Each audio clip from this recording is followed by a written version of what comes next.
Un chant et un défilé pour la liberté. La fête CAF débute dans l'émotion à Saint-Denis.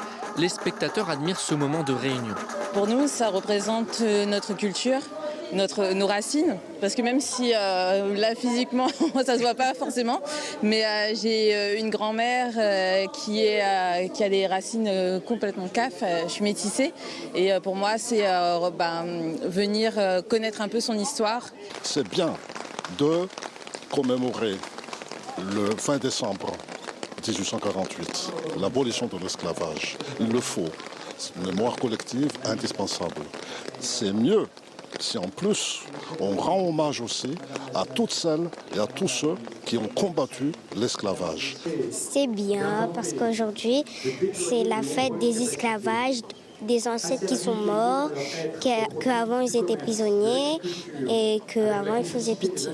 Dans le bas de la rivière, les discours se succèdent. L'idée, perpétuer les traditions comme ce tisanier de génération en génération. C'est une manière de remettre en avant, on va dire, tout ce savoir-faire ancestral. Sur place, la ministre de l'Éducation et de l'Enseignement supérieur namibienne a fait le déplacement. Les politiques souhaitent réunir les peuples.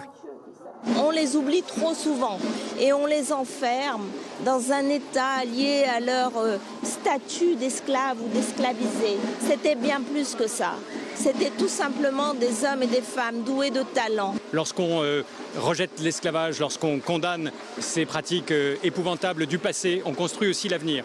On sait de quelle république on veut ici à La Réunion, une république de liberté, d'égalité, qui se construit sur la fraternité, en connaissant ces hommes et ces femmes qui ont été réduites à une identité d'esclaves, mais qui ont été capables de faire. On sait aussi ce que nous devons faire pour notre pays, la France. La fête CAF se termine dans le bas de la rivière. On la retrouvera cet après-midi pour la grande marche de la liberté.